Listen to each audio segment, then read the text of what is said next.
Hey everybody, welcome back to Around the Emirates podcast with Sara Mousa, where I speak to guests from across UAE about topics that you want to hear about. Today I have a very special guest on the show who is Saran Sow. Hi Saran. Hi, Sarah. How are It is a you? it's a pleasure to have you here. I'm so excited to have you here to talk about the importance of your company, which is Afro Baobab Events. See, I said it right. And this company, I understand, brings a lot of is the first company of its kind to bring African culture to the region. And I'm especially curious to hear your story in honor of Black History Month. Please tell me your story. Yes, so as you said, my name is Saran. I'm originally from Guinea, West Africa, and I came to Dubai 7 years ago with my husband and my three kids, and we loved it here. So we came from Paris, where I was a business analyst for a credit insurance company, but at the back of my mind, I've always wanted to be an entrepreneur. So when we moved to Dubai here, I saw the opportunity to bring something new to the region because something was missing and I saw the gap to fill it. For example, I couldn't find, my Francophone West African food here in Dubai. I was like, oh my God, where can I find this food unless I cook it? There was no other place to find it. And I decided, well, I think this could be an opportunity. And Dubai being the city of opportunities, so I decided to go ahead and fulfill my dreams of being an entrepreneur. So that's how it started. It started with just having craving for my food, for my West African food. Then I decided to bring actually an experience and more than the food, bring the African culture to Dubai. And I think Dubai, UAE is the best place to introduce this because it's such a melting pot here, right? We have all kind of nationalities.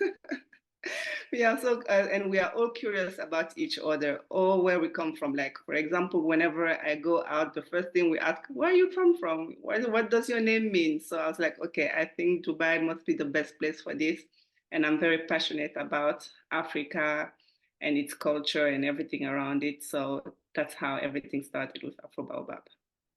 That is beautiful. And I know that you did something that is super awesome, which is bringing something that has mainly been unforeseen before. I don't think there's any other company in the region that is like yours. And of course, when it comes to being a female entrepreneur such as yourself, there are, challenges when it comes to starting a business, specifically a business that has not yet appeared in the region before. Talk to me a little bit about the challenges for you to establish yourself here. You know, what I bring is actually not even new to the region, but even new to many parts of the world, to be honest, because I Right. searched and I couldn't find anything similar than to what I was doing here because I am able to transport people to African lands without taking the plane. So I am able to transport them by exploring the West African food, by exploring the culture, by dancing, by the art. All that mixed together brings an authentic and unique experience. And definitely, this comes with challenges because it's something new and I have being known, being getting myself uh, to be known out there has been a big challenge because well, this is fairly new to most people. Getting people to explore, to try new things about the African gastronomy, for example. This was something, but I was actually very optimistic, and I am still optimistic because for me, Dubai is the best way, the best place to start this kind of business because we are all open minded, we are all from different backgrounds. And another challenge that I am still facing, to be honest, is work life balance. To be honest, when you are an entrepreneur and having three kids at home, it's very difficult to follow. It's very difficult to follow. So sometimes I feel the guilt because I don't have time to tend to my kids, especially the youngest one. She's going to be 5 soon. The other ones are bigger now, they are teenagers. But I feel very overwhelmed because I've always been there for my kids because I was a stay-at-home mom for a while. So I can see that difference. And even then, they're asking me, well, why are you not that much present now? And I don't have time to go to the extracurriculum activities, for example. To be on time for my little one, to put her in bed, for example. So I am still struggling. I'm learning. You know, this is fairly new to me for all of us, even to my husband, he's adapting. I love that. I love it. It's a family affair though, right? Like it's something that It comes is, together with it the whole is, it family. is. So yeah, I just sat them all together, and I told them, please, this is something new for me. It's a new journey. You have to be supportive, and sometimes I might not be here for a specific event, but I try to make up for it.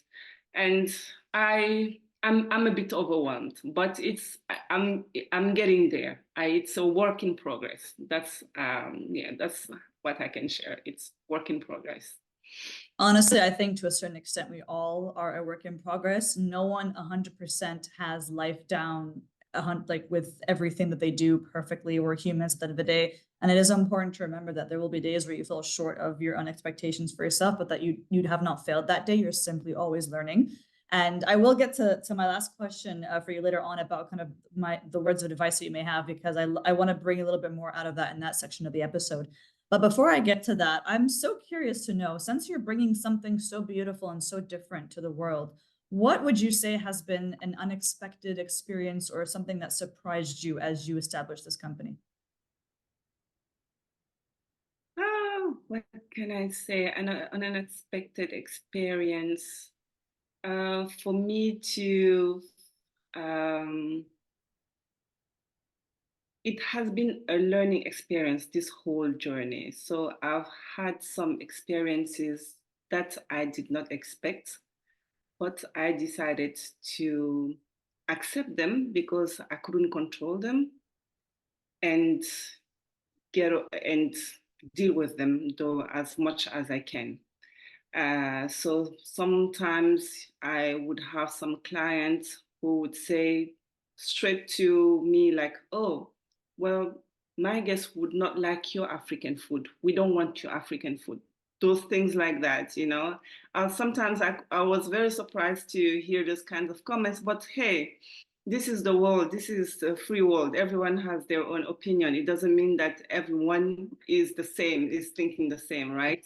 So this was something surprisingly for me because, as I said before, I was like, okay, this is Dubai. People are open-minded. They will want to try things here and there. But then hearing such comments like, oh, our people will not like your food, that was a bit weird to hear. But it's my goal as well to kind of educate those people because for me, unlike other event companies, we are not just here to have fun. We are also here to foster a deep comprehension, understanding about the African heritage. So that's how I see it. So for me, this is a goal, it's my purpose, so I don't get hurt when I hear any hurtful comments or negative comments. I'm here for a purpose, and not everybody will agree to it, and then people will have different opinions, and that's life, you know. So that's how I handle things when I am confronted to those kind of negative comments, like the one that I just shared.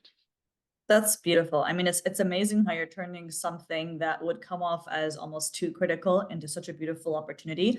And I love the fact that you have such thick skin, like you're ready to hear it and you're ready to make something positive out of it, but also something that, you never know, like what if some thought, not that feedback specifically, but what if, other types of feedback may actually be words of advice for you to grow your business and expand your business and something that you may not have thought of. So I love how you are taking it with such stride and you're taking it as kind of like a learning process as opposed to like someone doesn't like my product, therefore I'm a failure. Like, no, there's different people, different opinions, and you simply do it for you. And this brings me to the final question of our interview today. You've said amazing things about maintaining kind of life balance, like work-life balance as a mother of three. And may I say, well done, first of all. And the fact that you're bringing such a beautiful company into this world. If there are other women out there, specifically on the occasion of Black History Month, that are trying to be inspired or looking to take the first step in creating a business, what would your word of advice be to them? My word of advice would be to them, don't see failures as the end of it. For me, failures are just learning experiences. These were meant to happen. I'm a firm believer in God that things happen for a reason. So these were challenges that were meant to happen to me or the person confronted to them in order to become better at it. So don't just stop because something did not work out. Listen, I'm on my fifth business idea. Okay. I am, yes. And this is the one that is working. So I did not abandon. I continued. I knew that something will work out for me, because I persevered. I believed in myself and I learned so much. I got many disappointments, but hey, that's life. Things will not be happening like the easy way, like the highway. No, sometimes we'll get the nice way, sometimes it will be the hard way. So better to accept it and move on. And if there are things that you cannot control, this is very important, to be honest. If there are things that cannot be controlled on your end, just accept it and move on. That helped me so much, because I used to hold on to things that were like out of my hands, and it would bring so much stress and pressure on me. But as soon as I learned to let them go and see that, hey, I cannot do anything about them, so let's just accept them. And anyway, it will pass. Nothing is here permanently. It will pass. It will move on. So that's what I have to say to those beautiful women out there who are trying to to become entrepreneurs, who are hustling out there. So yeah, I know from the bottom of my heart that you are all winners, definitely. I'm gonna cry. That was so cute. Thank you so, so much for sharing your story. And thank you for talking to us about the beauty that is African culture. I've learned so much talking to you today. I'm definitely inspired myself to, take that first step. And I really hope that my listeners are taking this advice to heart as well. Thank you for being so passionate and vulnerable with me. I really appreciate it. Thank you. Thank you so much for having me here. It's an honor and a pleasure to be here and having this chat about my company, about culture, about Dubai, about the people out there. It's a wonderful job that you are doing. Just keep on going. Thank you. Thank you so much. Take care, everybody. Bye. Thank you.